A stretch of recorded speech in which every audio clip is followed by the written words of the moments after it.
Hi everybody, this is John Zmickley here in the School of Journalism and Mass Communication, the Digital Media Innovation Sequence here at Texas State. Today I want to talk to you about virtual, augmented, and mixed reality, and I know you guys have already done some reading on this, but I want to kind of go through some examples and some definitions with you guys. So first, what is virtual reality? As you read, it's a simulated or virtual environment that completely encapsulates the viewer. So the viewer has a visualization or some kind of experience where they feel like they are in a totally different environment than they were before. So this would be if they had like a headset on and they suddenly were on Mars, or they looked through a 360-degree video and suddenly could see what it's like to be underwater. That is fully immersive and taking someone from where they normally are into a totally different environment. And with virtual reality, there is a spectrum that ranges from least immersive to most immersive. So on the very least immersive side of the spectrum, you have just a smartphone watching a 360 video. And that would be what they call the magic window, where you can hold the phone around and you can look in different areas of a video, but you're still very much aware of your surroundings. You know that you're not really in that environment, but that you're peeking kind of a window into that world. And then you have the most immersive side, which would be something like the HTC Vive or the Oculus Rift or the Go, which are actually tethered in most cases to a very strong computer with high processing power, and you are able to walk around a space and get a sense of it. You can see the guy has the headset on and he's got controls in his hands where he is actually manipulating the environment that he's in. And many other very immersive experiences include even things like sounds, obviously spatial audio, which we'll talk about, and also even sometimes like I did something at South by Southwest where I was flying over New York City as though I was a bird, and they had actual fans blow on me. So anything that can make you really believe that your environment would range in the most immersive side of that spectrum. There are two real major categories for virtual reality.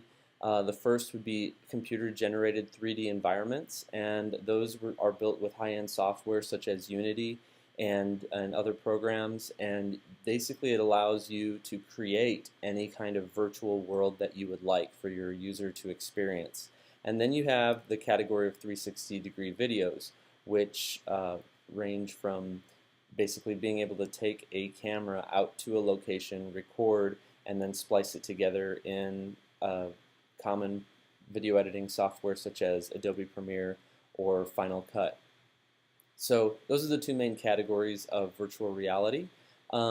This is an example and something that I'm going to have you watch in the module as well. It's called One Dark Night. It was put out by the Emblematic group, and it covers the day teenager Trayvon Martin was shot and killed by neighborhood watch volunteer George Zimmerman.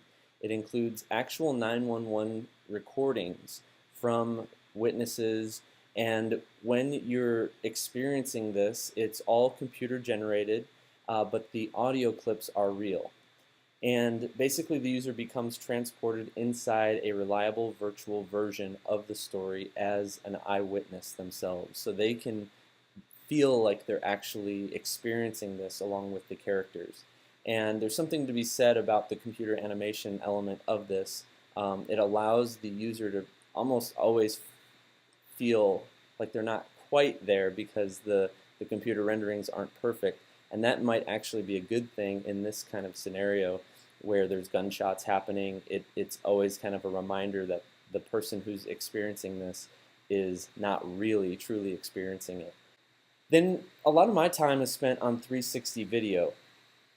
And basically 360 video is a form of virtual reality, and it's also known as spherical video. So it's composed of an omnidirectional camera or several different camera lenses that must be stitched together.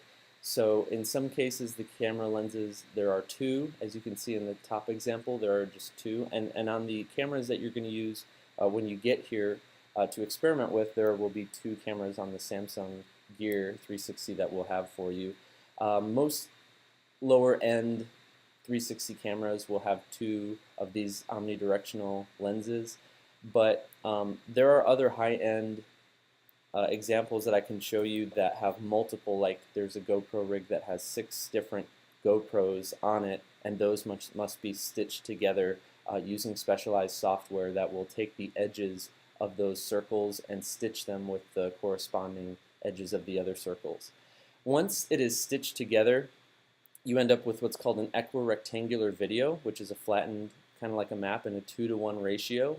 And you can see an example of that down below there. And basically, once you've stitched your clips together using either high-end software or proprietary software provided by a lot of these camera companies, they do a pretty good job in stitching all of them together.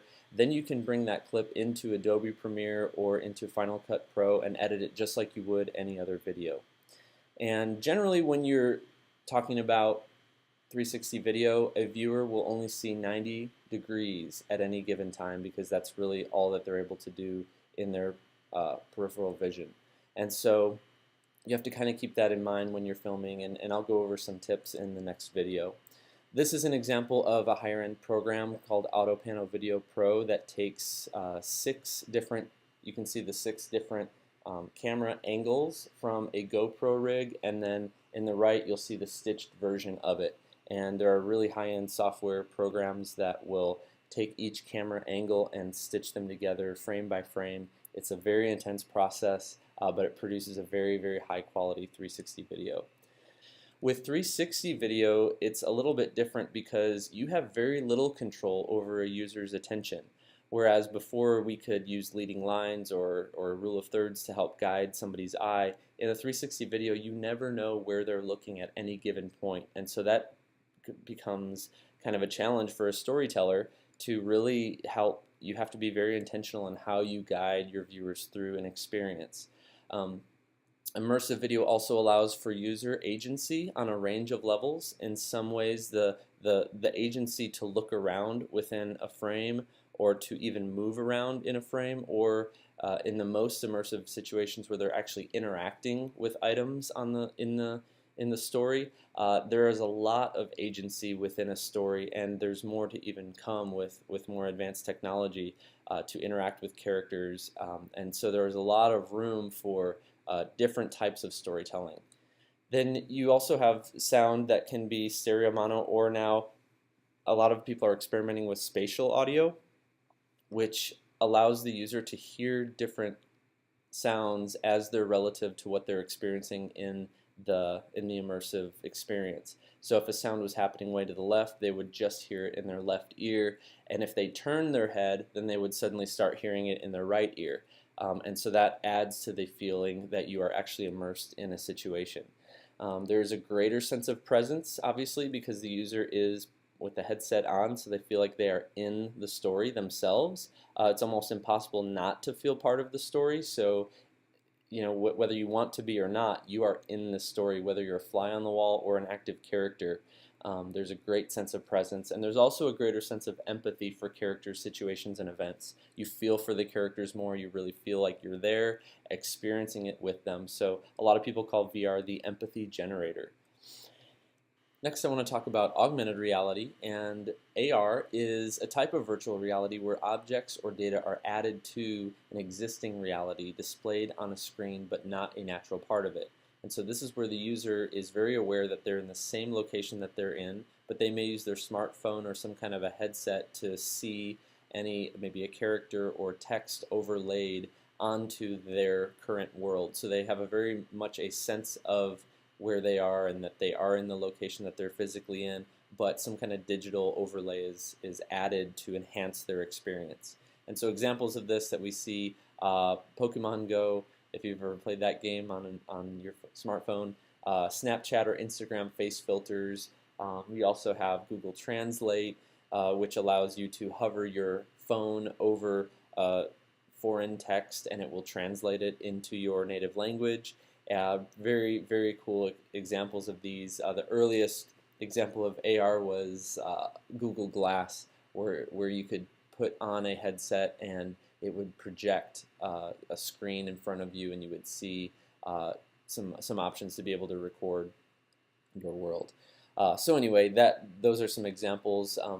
You see here, I have examples of the Snapchat face filters, but also there was this mural in Austin that if you go on the corner of, I think it was 7th Street and Congress, and you hover your phone over a mural, it would appear as though the mural was moving through the app that you had to download. And so that was quite an interesting example. But these are called marker-based augmented reality experiences, where it will detect an area of maybe your face, or it'll detect a certain barcode or something, and it will start acting upon based on a certain markers that the camera might pick up.